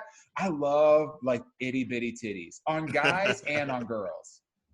Corey's like my husband. He's a boob man. Like any woman, he's like, oh my god, you see her boobs? I'm like, are you sure you're gay? I can't believe I was the only ish in all of that. Really? That's okay. What does that mean What don't to you? you? Right? Tell What don't us. you like? Oh, we're really going to get into boobs. We're going to really dig deep into boobs. We can switch the subject to No. I just didn't expect that to be the topic when we came on. No, Yeah, I don't know. I just She wasn't don't. prepared. I don't care. I just don't. It's not. it doesn't. I'll do anything notice for you. them It's and I'll indifferent. be like, damn, Yeah. but then move on with my life. Like Right. I don't. It just doesn't matter. Yeah. Mhm. Okay, so this is actually an recent episode for you guys. See, I know your episodes. Swingers. Hmm. Ish. That's ish for me. Let me think. I'll say gayish. I think I'm more gayish. Like, Okay, tell I'll me say about the gayish. gayish. Wait a minute. Mike is so it took him a ish. while. Okay. It took Johnny Yeah, Walker a while. he was debating. Okay. It doesn't bother me if people do it, and we haven't done it. We're not swingers, but if it came to that, I'd be like, okay. I think we talked about this the last couple of episodes, but I think largely attitudes in general are changing around, the Perception of it. concept of like monogamy in the context of commitment, right? Versus, like what does that mean for like a relationship outside of it? And that doesn't mean that, that like that's something I aspire to, but like the idea that, like if you get your sexual rocks on, by having like these other encounters, and that you can separate that from the commitment that you have with whomever you're with, or how many other people that you're with. I think that's cool. Why was it a hard choice for you? It's too much for Johnny me. Walker. It took you a while.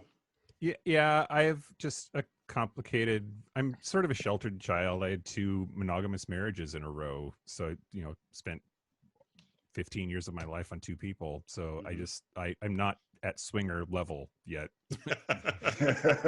Nothing wrong with that. Was the imperative word? Yeah, we caught that yet. Well, this is interesting that this is the next one that I picked out of here. Open relationships. Gayish. It's a gayish. Gayish. Yeah. So what's the difference between open relationship and the ish. swinger part of it? Which actually I kind of learned on the episode a little bit. That was kind of one of the questions about it. Damn, Yeah, I need to listen to this episode. I Yeah, missed that's a that good one. one. Doing my little research. My ex-husband and I tried it for a little bit. We separated, and then when we got back together, that was one of the things that we were going to try to change the dynamic of our marriage. And I think it worked for me. Like I'm not sexually jealous, and it was fun to every once in a while go fool around with somebody else, and he definitely enjoyed it. A little too much, which was sort of the problem at the end, but like I don't blame the openness of the relationship at all. It differs from swingers to me, because to me, like, swinging is something that you do with your partner and with like quite a few other people, or in some sort of like structure or arrangement. And I don't think I'm quite ready for that, but like hooking up with somebody on the side every now and then, yeah, sure. Right. I just think like gay people don't need to have the concept of swingers. And we learned by doing the episode, we heard from people like gay people don't tend to either be swingers or identify themselves as swingers. They just like, is it an open relationship? Are we monogamous? Are we monogamish? Like I feel like have different words for it. I do feel like swinger, like the concept of the swinger is more like a social thing versus being in an open relationship is just how you exist. Like when I think of swingers, I think of people like in the 70s and like the early 80s that went to like certain parties. Like you as a couple went to a party, you put your keys in a bowl, you find the certain keys, and then like you went off and do your thing. Versus, which is kind of hot. Though. I mean, it is, but I'm just saying, like, but contrast that, that very social kind of like thing where like maybe you were part of a swingers club, and like you were all like 15 different couples going to the same location, just having sex with each other, versus like, hey, like you have an open relationship, and you decide to go out one night, you find somebody that you're like, oh wow, we both are vibing off this, and whatever happens, and then you his dick is in his dick is in my mouth now. It's right, and it's in my world, that's kind of like 2 different kinds of things. Yeah, we definitely learned on the episode. Well, so they call it, people that are swingers call it the lifestyle, which I don't know, do what you want. But like, yes, it is more of it is not just about, just like the gay community, it's not just about the sex. It is, they have these, this is actually something I liked about it. It's like they have this structure, like we are going to go to a party where that's the thing. And it's either have sex there on premise, or knowing that you will all go off premise, if depending on who you connect with. It's like your partner deciding to swap you for someone else, which I think is really hot. There are things that I really enjoyed about it. All right. It's just not for me. I was the one person that said ish, and I don't know. I just like we say plenty of times on this podcast, relationships are work. I cannot fathom giving my energy to anyone else outside of my partner and potential kids in the future. Like, because other than that, if it's not to them, like I'm focused on my mentals, I'm focused on my energy, I'm focused on my future, etc. So for me, I just don't have the time. I'm just too damn busy. All right, the next one here is, and I already know the answer for probably Jarrell and Dewan, just being on the podcast, but straight porn. Gayish. Gayish. Gayish around the board. Ooh, I love. I think that was the first one. We all got it. Yeah. You said you loved you some straight porn, Dewan. Yes, I do.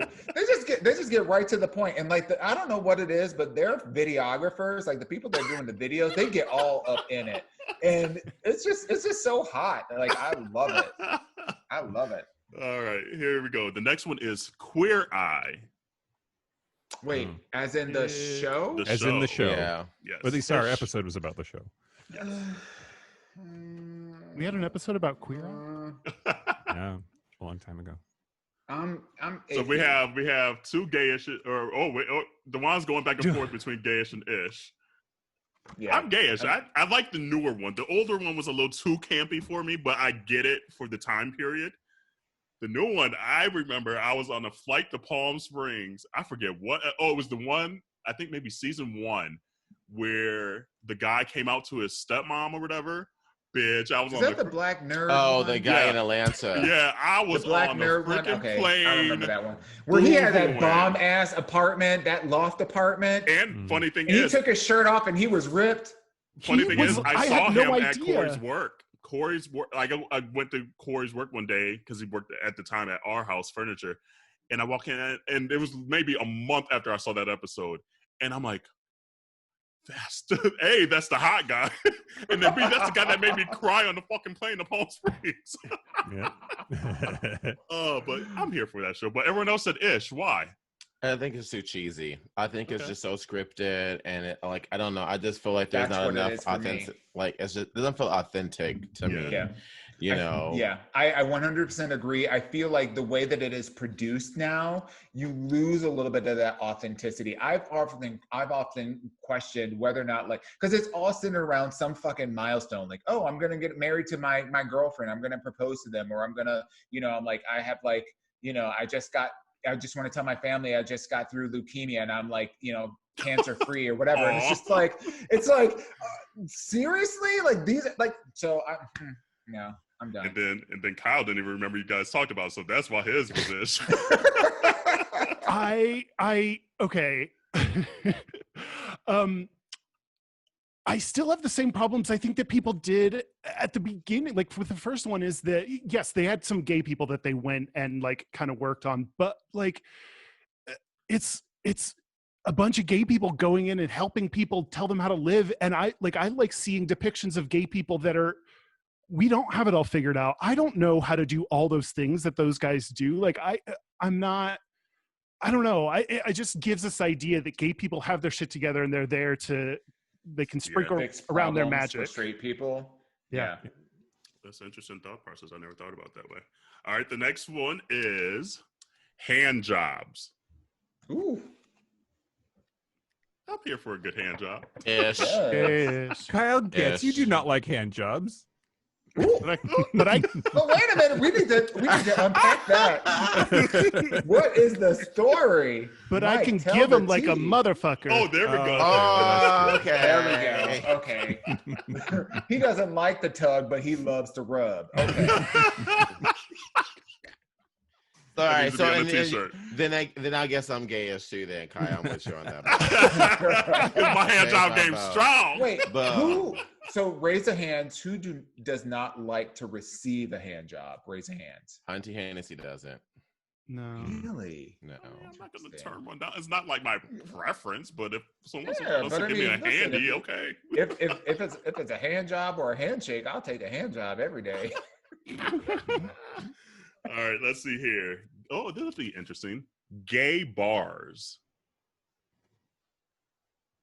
Yes. Ish. I'm here for it. Jarrell, don't even play. I see some. Because No, I've been in many because- gay bars with you and we live our lives. Hold on, wait. But here's the thing: it's us that I love. It's not That's necessarily true, the gay bars. That's why I'm Torn. struggling. Torn Yes. between us two. Come on. I will Nicole. say gayish, and I just say this because, and I've said this plenty of times on the podcast, especially here in Seattle. I don't feel like there is a gay bar that really caters to the queer POC community. Exactly so- what I was going and to it's- say. Harlem, baby. Yeah, Next time and y'all so come to it's Harlem. about I'll the like I show feel you, like baby. this Becker Pepper and the CSO all the time, and I don't like that feeling anymore. And so the thing I like about the gay bars is just being with my friends. With your Other friends, than that, yeah. it's not for me. I'd rather do a house party these days. Like I'd rather just stay at the crib with 8 or 10 people, have some drinks, smoke some weed, play some music, play some games, have a good time. That's me. I don't need the bars to do that. What were you saying, Mike? Oh, I was going to say I was surprised that all of you said gayish, or at least it looked like you were going to immediately because of exactly what Cheryl was saying. Like gay bars seem to cater to the just They do. cis, gay, white, blonde, pretty gay, and there's Thank not you. enough room for. Shut up. But I do feel like as much as like the gay, like when we think about what the gay bar has done and where it was as an epicenter of kind of like gay culture, and now because gayness is becoming more mainstream and accepted, it's having less and less of an importance. It's now just a part of just existing, you know, just like you can go to a straight bar with your gay friends and like for the most part have a really good time. I still do feel like gay bars have a really important role to play in like our community in terms of bringing people together. Not my story. The next one is rubber. Wait, are we talking about condoms? No, like same the answer. rubber- Okay. Like Wait a Yes, minute. right. Same Wait a answer. minute. I'm with you on that one. What? Is it like condoms or is it like the rubber suits? rubber Right. fetish gear. Fetish gear. That's what I was thinking. Fetish gear. Fetish gear? Well, rubber fetish gear particularly, not for me. It's too hot. I sweat as it is. So it's ish For me, around the board. it's a no for me, dog. It's an ish Come around on, the Randy. board. Come on, It's an Randy. ish for me. Well, when it Yeah. was like, stop drinking water 4 days before you want to Mm-mm. wear a rubber suit because you're not going to be able to get that thing off to pee. Right? Like- You need And a some Mariah people pee on Carey-sized themselves. team to get you in and out of it. Yeah. I think it's sexy to look at, but to participate in that sense of like You ain't about to put me in self-deprivation. Okay. Okay. It's But a no for also, me. I do want to put that, like, don't yuck anybody's yum. Oh, Like, if that's what absolutely. you're Yeah, into, absolutely. If it works for you, do Absolutely. it. And I'll I just- watch because I'm gonna be in for sweating it. just thinking about it. They can do it and I'll watch, but I won't Drag participate. queens. Drag queens. Gay. Gay-ish. Ooh, I'm like an Jarrell. ish. I'm an ish. Ish. I don't even watch RuPaul's Drag Queen, bitch. Don't even. You know Oh my I am not goodness. about drag She queens. reached through the I whole. She don't reached even. through the whole universe. Look, no, I don't even watch RuPaul Drag Race. That is No, true. man. You're right on that. I don't Okay. I don't It is either, yes. but like I'm saying gayish because like they're important to the community and bring They the so laughter are. and joy. Absolutely, They are. 100%. I don't knock that. I don't. But it ain't for me. Can you read this one? Water sports. water sports. Ish. That's the ish for me. Whoop, wait, grabbed the wrong one. It's an ish. I Water mean, sports. if it's for you, but Yeah. Yeah. I'm not really into it. Like, if I come across a video and somebody's peeing on somebody, I'll be like, I mean, I That's did it boring. once by accident, but I mean, that was it. I don't know. I did it. I How did do it a you- couple times on how- purpose. how do you Well- do it by accident? I mean, he just hit the spot and it just said, Oh, it's and it just, She was in a club. She was in a club Right. like, here you go. He made I was you like, kill oh, yourself. I'm so sorry. So that's one of them good stories. Like, ooh, Oh, I it was on remember that. him. I was right. It was on like, him. I remember that Anyways, dick. continue. Fashion. Ish. What? Fashion. Fashion. I love it. I'm gonna say ish for me because I I love feel like fashion. for real, like Dewan's my bar is fashion. Like I'm not on his level, so like I'm a jeans and a t-shirt guy. Like But you like a little ear moment. You like a little yeah, like I mean, like, Fringe. yeah, A you know, like I fringe. have like, right. You like a I little like- fringe. I like me a little statement piece here and there, but I See? mean that's different. That's not me all the time though. You know, like The guest auntie said ish. Both of you said ish on that one. Yeah, talk to us about that. That is one of the things that I don't care about. No. I'm not personally good at. I just like this is a thick Hanes t-shirt that I ordered on Amazon. Like I don't I don't have the energy to care about it. I hear you. I hear you. And Mike, Okay. Yeah, same thing. I just didn't get that gene, I guess. Like I don't care about brands. I don't care about designers. I just don't care. I think that's one of the things that I like about Seattle, and I've noticed it here, is that like people are very just laid back. Like We don't get dressed up like, for anything. no, like you really don't. Like it'll be a Friday night at the clubs, and like even at the straight bars, you don't see the little skimpy girls in heels going, "Oh my god!" Like no, they still in like some Chucks, some Air Forces, and some jeans, and like a cute top. You know, like I'm like, okay, people just here to have a good time. Flannel and year Dewan's round. on the opposite side of that Yes. spectrum. All right, here we go. I guess this is a quintessential question. Beer. Beer. Gayish. Oh, so we have 3 gayishes and 2 ishes. Splits. So, okay. The ishes, speak up. Why? You can go first, Kyle. Thank you. It's horrible. I don't get like you. I think everyone's pretending to like it, and it's this mass conspiracy because it's not good. It tastes gross. You have to force yourself to like it. I just feel like I live in a different world where I have the true taste, and everyone else is the emperor's new She's clothes. like, I want that house wine. Right. I want the house wine. And see, for me, like I drank enough of it in college, and I'm like, okay, I'm not poor anymore. Like I can afford, something else. So beer's a poor man. No. I meant like in my time in my life, like in college, I was poor, and that's all I could afford is like the $2 Chuck. Like we had the dirty 30s for $13. Yeah, like that's all I could afford back then, and so that time of my life, I went all beard out, and now like I can't even because of the weed. Like it bloats me up. I can't do it. It's not good. So wow. Okay. Okay. What's your favorite beer? That's interesting. Johnny Walker, since you're Mr. Scotch man. So I'm actually really fond of finding the like most watered down shitty local beer everywhere that I go. So like when I'm in Chicago, I drink PBR, or when I'm here, I drink Rainier. So you really don't like beer then? No, I do. It's just something to put in your mouth at that point. There we go. Just like... Yeah. The other thing is, I think if you stick to one beer and it's one of those watery beers, you're going to get a buzz and you're going to have a good time, but you're also going to be hydrated because there's a lot of liquid in that. That's true statement. Oh, that's pretty smart. Yeah. All right. Let's see here. Cruising. Gayish. I'm ish for me. Oh, so we got 3 ishes and 2 gayishes. I mean, you know me. I'm a little nasty. You are. I'm here for it. Yes. That's simply it. I'm here for it.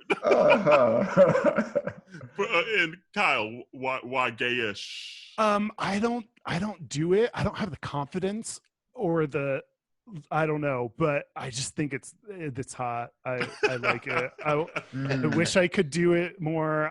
Like Volunteer Park is real close to me, and there are trees. What's Volunteer Park? Volunteer Park. Is that a local thing? What is going on here? I mean, it's a. I don't know if it still is. It at least used to be a cruising spot that like, so you go around at night and someone will make eye contact with you and you're like, no, we're not. No, we're not. This is not happening right now. But I see you looking at me. Yeah. It's like, no, I don't see you, but I see you. I see you, but I don't see you. Oh, wait. Okay. Oh, let me touch myself a little bit. Oh. And so the issues. Why the issues? I'll go. I don't know, like there's something about like the aspect of, there's something creepy for me about it. I don't know what it is, but it's just, I don't like the concept of like cruising for the purpose of like hooking up. And I know that sounds very like contradictory because like in my single days, I was totally like a grinder guy or whatever, but like it was really purposeful, and I feel like cruising is kind of like a little bit about exhibition, not necessarily about the hookup, whereas grinder is about the hookup and not about exhibition. So for me, it's less about, I don't care. I'm not into like, oh, I want to do it outside in between the bushes and, damn it, if anybody finds me. Like, I'm not into that, that's not my thing. But if I were single, I'd definitely be into like, hooking up. So. All right, we'll do a couple more here. Beards. Gayish. We have an ish. Johnny.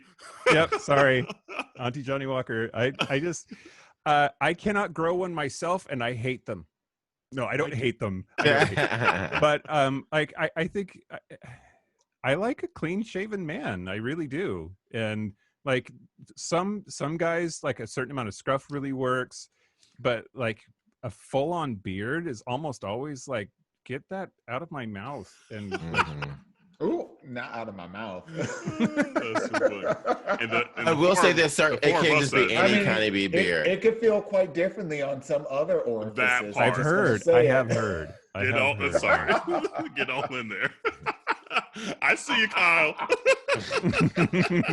He's like, not my first rodeo. Okay, this one says nipples. Ish. Say gayish. Okay, wow, so some struggle. Okay, Darrell, why are you struggling? Raise a hand. Who has sensitive nipples? Hold on. Darrell hasn't done his yet. And that's the reason. So I have sensitive nipples, and so like they're like, and it's just one actually. So I won't say nipples. It's just one. Singular. But it's like, but it's directly hardwired to down there, and so like, okay, I like it, but I also don't like necessarily like looking at other people's nipples. Like sometimes I see a big nipple and I'm like, ooh, completely turned off. Like I've literally like got naked with someone and their nipple, yes, and it was too big and I left. Yeah. Yeah. I've had that experience. That's why I'm on the front, because I just have one nipple that is just into it. Sometimes. I don't even know how that happened. Got a singular nipple. Who said gayish? I think everyone else said gayish. I said gayish. I said. Oh, you said it. Kyle said ish, but Johnny Walker said gayish. Okay, we'll get both of your perspectives on this. Mine are super duper sensitive, directly hardwired to my junk, and I wish I had more of them.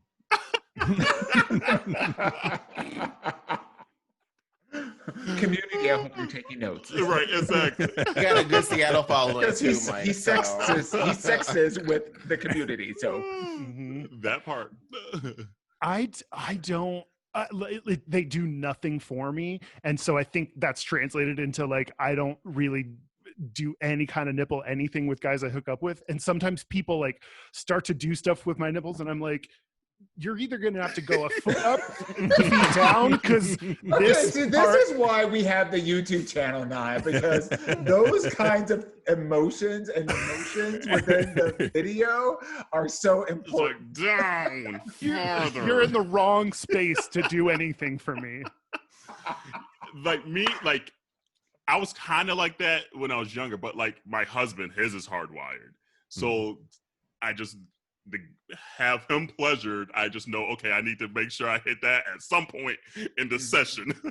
And for me, the older I've gotten, mine have gotten more sensitive as I've gotten older. But again, I think it's just for so long they weren't that sensitive that I could take it or leave it kind of thing. But it's gayish because my husband likes it, so I like it. It's weird. He likes it, I love it. It's weird because mine are not sensitive at all. And it's not that I like desire them to be played with, but I do feel like as part of like the passion of like sex, that's like one of the touch points. You got to spend a little bit of time there. And so, yeah. Okay, we'll do two more. Okay. Ooh, the last two are pretty good. Okay. Free balling. Ish. Let me think. It's so uncomfortable. I don't do it that often, but like if I'm around the crib, I'm probably free balling like 90% of the time.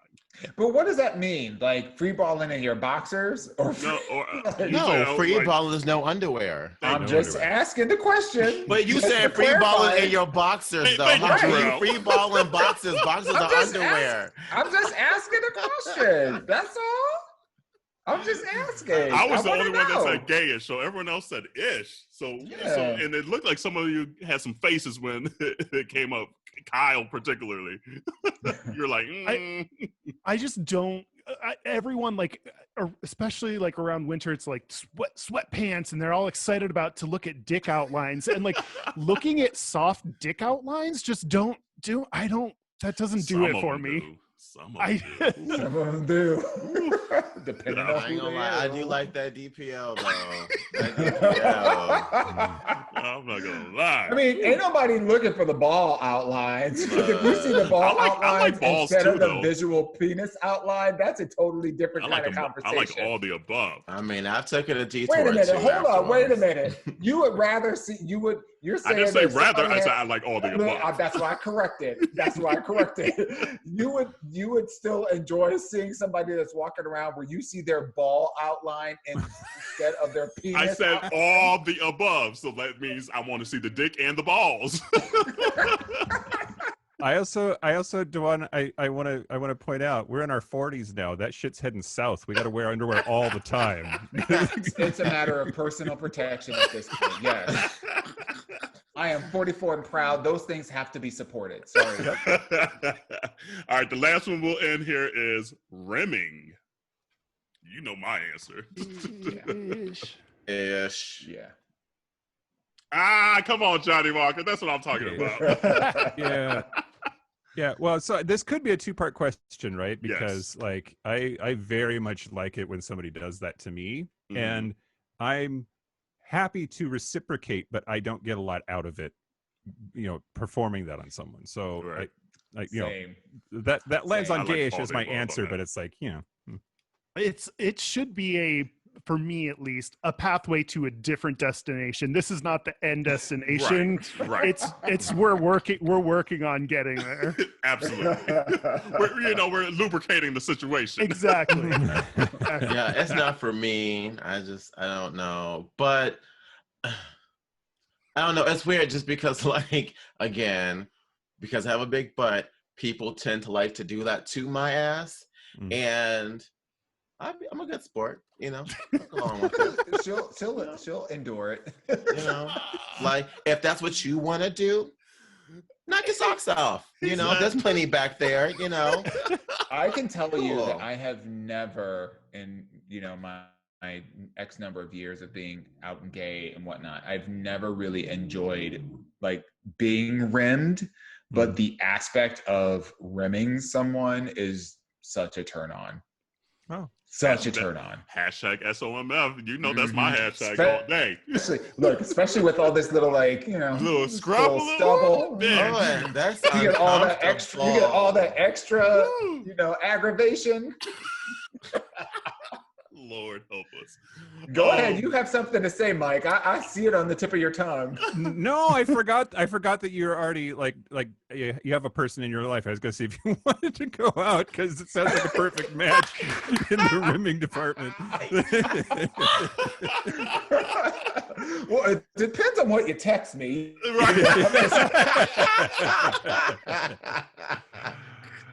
Oh Lord. But anyway.